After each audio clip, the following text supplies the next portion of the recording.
Hi everyone, welcome back to my channel learn well. I hope आप सभी अच्छे होंगे। आज की इस वीडियो में हम डिस्कस करने जा रहे हैं रिकार्डियन थ्योरी ऑफ रेंट, जो कि बहुत ही ज़्यादा इम्पॉर्टेंट है एग्जाम पॉइंट ऑफ व्यू के लिए। इस टॉपिक में से बेसिकली क्वेश्चन पूछा जाता है, why do we pay rent? Ricardian theory of rent explain कीजिए। Second, David Ricardo the original theory of land and surplus. और third, the no rent land concept Ricardian theory of rent. Video start करने से पहले अगर आप इस channel पर नए हो या फिर आपने अभी तक मेरे चैनल लर्न वेल को सब्सक्राइब नहीं किया है तो जल्दी जाके इसे सब्सक्राइब कर लीजिए and don't forget to press the bell icon, ताकि आपको फ्यूचर वीडियोस का अपडेट टाइमली मिलता रहे। तो चलिए आज की वीडियो स्टार्ट करते हैं विदाउट वेस्टिंग एनी टाइम। सबसे पहले देखते हैं इंट्रोडक्शन। क्या आपने कभी सोचा है कि एक बिजी सिटी के बीच में शॉप का रेंट इतना ज्यादा क्यों होता है, जबकि एक सिमिलर शॉप किसी रिमोट विलेज में हो ऑलमोस्ट कुछ भी कॉस्ट नहीं करती?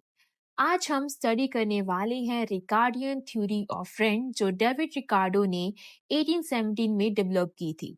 रिकार्डो पहले इकोनॉमिक्स थे, जिन्होंने एक्सप्लेन किया कि रेंट कोई रैंडम प्राइस नहीं है जो ग्रीडी लैंडलॉर्ड सेट कर देते हैं, बल्कि ये फर्टिलिटी और लोकेशन का एक मैथमेटिकल आउटकम होता है। तो चलिए इस थ्योरी को step by step break down करते हैं। सबसे पहले टॉप लेफ्ट सेक्शन पर फोकस कीजिए, जो कि डेविड रिकार्डो पोर्ट्रेट है।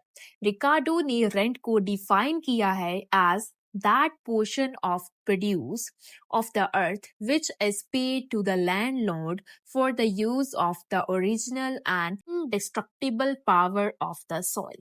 Simple word में लैंड की नेचुरल पावर यूज करने के लिए जो पेमेंट लैंडलॉर्ड को मिलती है उसे रेंट कहते हैं।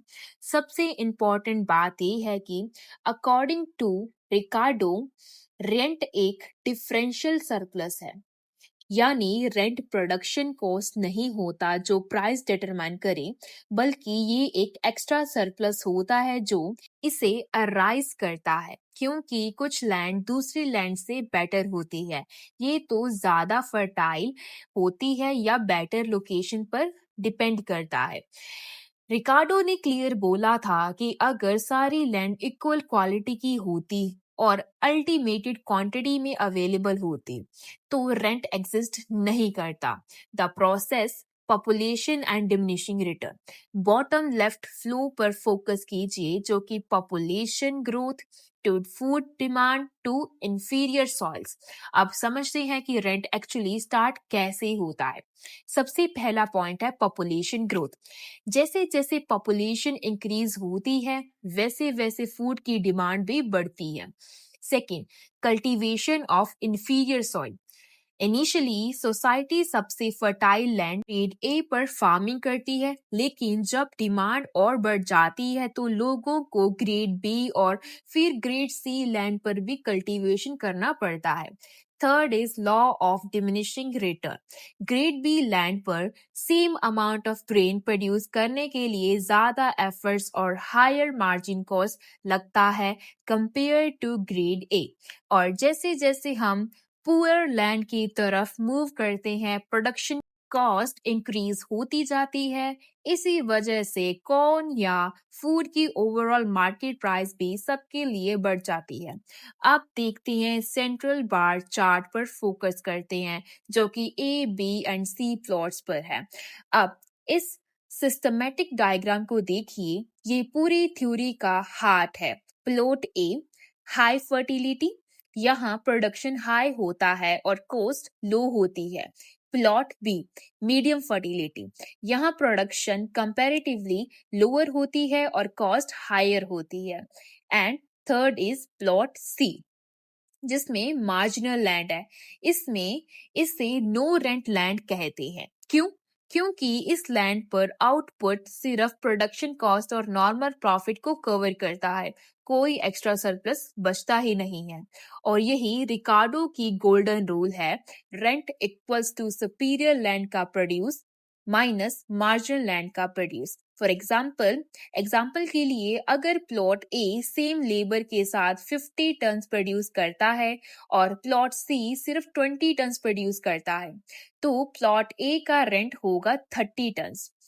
ठीक है, यानी लैंडलॉर्ड उस एक्स्ट्रा सरप्लस को रेंट के फॉर्म में रिसीव करेगा। अब देखते हैं राइट साइड पर फोकस करिए केस 1 एंड केस 2 पर, जो कि रिकार्डो ने रेंट को समझाने के लिए दो मेजर केसेस दिए थे। Case number 1 fertility, case number 2 location. सबसे पहले केस नंबर 1 फर्टिलिटी देखते हैं। तो फार्मर्स का प्रोडक्शन कॉस्ट सेम है, लेकिन फार्मर 1 बहुत ज्यादा फर्टाइल है, जो एक्स्ट्रा गेन वो वर्स्ट फार्म के कंपैरिजन में प्रोड्यूस करता है, वही उसका रेंट बन जाता है। Case number 2 location. ये एग्जाम्पल आज के टाइम में बहुत रेलिवेंट है। इमेजिन करिए दो आइडेंटिकल फार्मर्स हैं, लेकिन फार्म 1 मार्केट से बिल्कुल पास है और फार्म 2 मार्केट से 100 माइल्स दूर है। फार्म 1 को ट्रांसपोर्ट कॉस्ट में मैसिव सेविंग होती है और वही सेविंग इवेंचुअली रेंट बन जाती है। इसलिए जनरली जो प्रॉपर्टी या लैंड मार्केट सेंटर की जितनी क्लोज होती है, उसका रेंट उतना ही हाई होता है। अब बॉटम राइट सेक्शन पर फोकस कीजिए, जो scale and corn price tax है। अब आते हैं रिकार्डो की थ्योरी का सबसे फेमस स्टेटमेंट पर। Corn is not high because our rent is paid, but our rent is paid because कौन is high। स्टूडेंट अक्सर इस पॉइंट को उल्टा समझ लेते हैं, तो ध्यान से समझिए। रेंट प्रोडक्शन कॉस्ट नहीं है। एक्चुअली होता क्या है, फूड की डिमांड हाई होने की वजह से हमें पुअर क्वालिटी लैंड पर भी फार्मिंग करनी पड़ती है। इसी प्रोडक्शन कॉस्ट और फूड प्राइसेस इंक्रीज हो जाते हैं, और क्योंकि मार्केट प्राइस हाई होती है, फर्टाइल लैंड ओनर्स को ह्यूज सरप्लस मिलता है। वही सरप्लस रेंट कहलाता है। तो remember this clearly, high prices rent को क्रिएट करता है, रेंट प्राइसेस को क्रिएट नहीं करता है।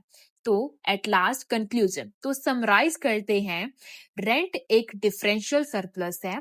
ये फर्टाइल लैंड की स्कार्सिटी और लॉ ऑफ डिमिनिशिंग रिटर्न की वजह से अराइज होता है। जब तक लैंड क्वालिटी में डिफरेंसेस एग्जिस्ट करते रहेंगे, तब तक रेंट भी एग्जिस्ट करेगा।